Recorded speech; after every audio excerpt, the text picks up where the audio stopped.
It's so good to be back here at Sacred Heart Church, and it's good to see so many familiar faces.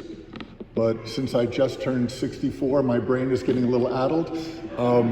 Help remind me if I've forgotten your name when we meet at Coffee and Donuts. I was here on Friday night with a similarly large crowd, and we preached on the Feast of the Sacred Heart of Jesus. I didn't really pay attention to the gospel that day because I had other things to talk about, but today I said, well, I better focus on the gospel, because that's what we're supposed to do. And I looked over the gospel, and there's so much there today in this gospel from Matthew. And I got to tell you, my English teacher says, Matthew, edit, there's too much in one passage. It's all over the place. First, we start with Jesus' heart moved with pity for the crowds. And he said they were like sheep without a shepherd. So I could preach about Jesus' love for us and his compassion, but I did that on Friday. Then the next one is about the harvest being abundant, but the laborers are few. And certainly I could talk about vocations and our calling to be ministers of the church. But if I had to say laborers more than one time, I'd trip and fall, so we're not going to do that. Then this passage about sending out the disciples to have authority over unclean spirits and to cure every disease and every illness. And we can talk about God's desire to heal us. And what does it mean when we do get sick and our prayers don't bring about health and recovery? And then we have this wonderful list of the 12 apostles. It's not the same list in one of the other gospels, but we could talk about how they're called, as we're told, to go out, and how they're told in this rather puzzling section, don't go to the pagans or the Samaritans, just to the house of Israel. Because later, Jesus says explicitly, go out to all the world and preach the good news. And those lists of the disciples who became apostles to the world went everywhere and told about resurrection, hope, new life. And we could talk about James and how in Santiago he went to the end of the earth. But I've talked a lot about the Camino in the past. What I want to talk about is this last line, just thrown in. Without cost, you have received. Without cost, you are to give.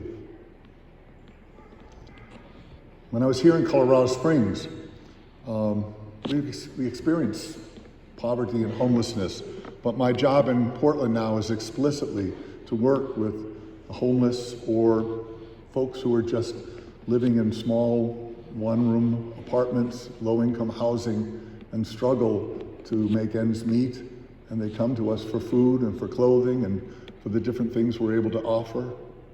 And I'm excited to have increased some of the offerings we have.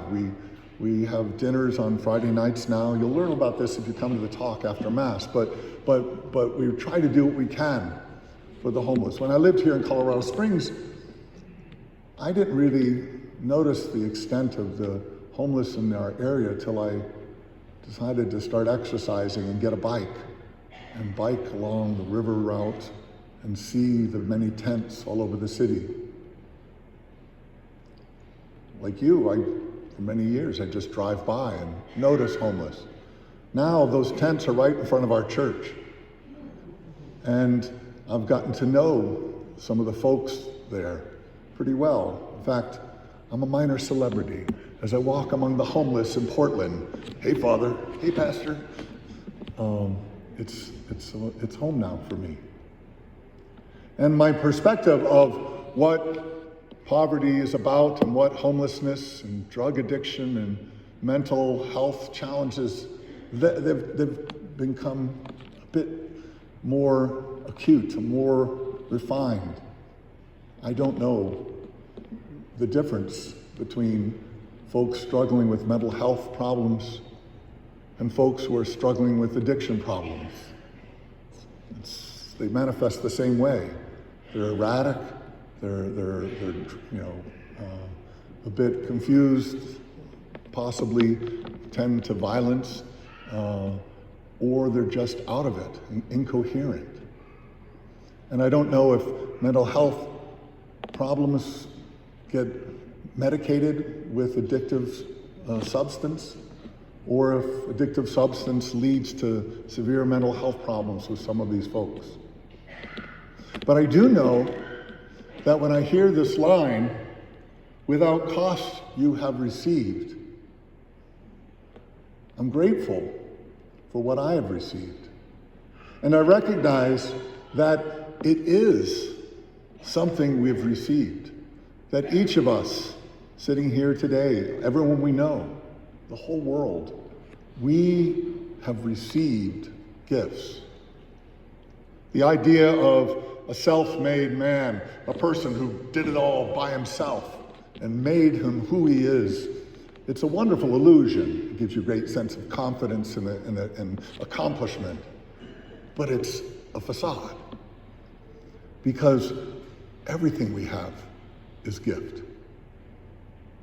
And the idea that a billionaire just is a much better person than the rest of us is a lie. How do you get $1 billion? I mean, it's got to be a lot of luck involved, or graft, I don't know.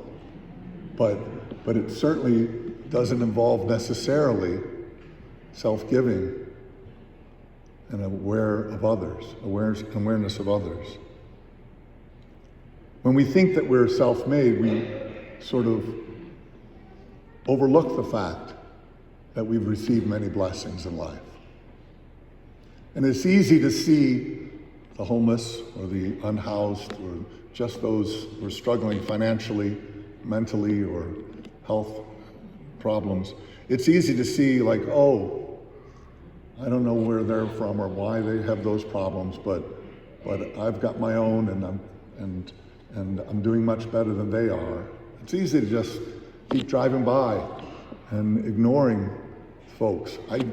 For years, that's what I did as well. But now when I drive by the homeless in Portland, oh, I know him. I see him every week. And when I hear and learn some of the backgrounds, I'm disabused of the fantasy that somehow, I'm just better than they are. There's a couple people I want to tell you about.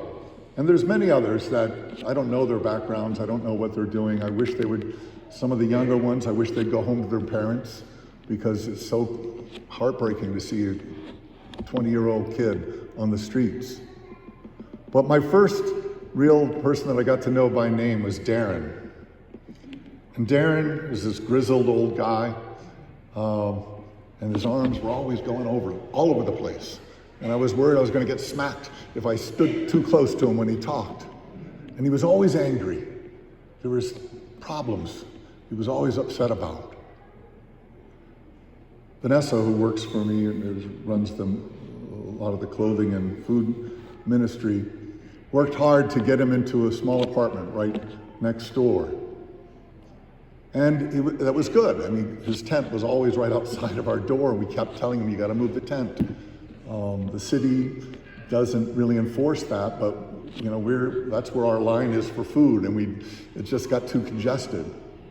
But one of the reasons that Darren seemed so agitated all the time, I found out afterwards, was because he had a cat, Tom, and Tom didn't like living in a tent next door to our church. He didn't like being out in the streets. So when Vanessa got Darren into a small apartment, Darren's demeanor changed. His arms weren't flinging around so much. And he was happy because Tom the cat was happy to have an apartment. And that made Darren much happier. Tom was later adopted after Darren died. I'm not sure what he died of, but when you're living on the streets, there's a lot of health concerns that go unattended, I'm sure. But there's another fellow and Darren, one of the things that when I spoke with Darren, when he was calmer, after the cat was safe, he would talk to me about theology and church, because I was the pastor. And he told me that he went to Catholic school growing up in Southern California, which startled me because I never went to Catholic school. I'm a public school kid. We always thought the Catholic school kids had it made. Their lives were easy. They had a head start in life. But no matter what the head start was, Darren ran into difficulties, whether there were addiction problems, whether he lost a job or couldn't get off the street, or whether there's mental health problems, I don't know. But there he was, Catholic school graduate, living on a tent outside of our church. There's another fellow, Armando. I just called him the leprechaun for a long time. I didn't know his name. He was only this tall. He walked around with a lacrosse stick for some reason. And usually when a guy walks around with a big stick, I'm like, ooh, stay away. But Armando wasn't dangerous at all. He was just happy all the time, but he clearly was living on the streets. And then he started coming to daily mass. And you could tell he was Catholic. He knew when to stand and kneel and sit. He knew how to receive communion. And then he told me one day, you know, I went to Notre Dame. He was a few years ahead of me. I didn't really know him. But, you know, as the story is, there but for the grace of God. A guy who, you know, had all the advantages I had in life. And for whatever reason, whether it's mental health problems, whether he wound up on the wrong side of the law, or he got involved with controlled substances that just sent him in a spiraling path, I don't know. I wish I knew. As I tell people, we're not solving problems of homelessness in Portland, Oregon. That's not our job. Our job is just feed people, give them clothes, give them groceries. We bring them in for movies, and they have an art program. We have some nursing students that help bind up their wounds and bandage them up a bit. But we can't change the system. That's a much bigger problem than our little church. But when I think of Armando, I think of the fact that without cost, I have received. And then I think of the next line, without cost, you are to give. That whatever we have received in life really is a gift. And sometimes those gifts get taken away for whatever reason. But we still have to see that we are all brothers and sisters of the same God, and that all is gift. And our mission at St. Andre Bessette, I would say our mission as Catholics and Christians throughout the world, is to acknowledge the fact that we're not self-made people, but that we have been blessed with the ability to do whatever it is that we can do, whatever we can accomplish and obtain in life, that it's all gift, and that we're called to give to others, that that's our mission, to share somehow, to be able to recognize that all is gift, and that we're given what without cost we have received, and without cost we are called to give. If I've learned anything from my 2 years so far, it's that there are people out there that I used to just ignore. And now, as I get to know them, I recognize they're my brothers and sisters.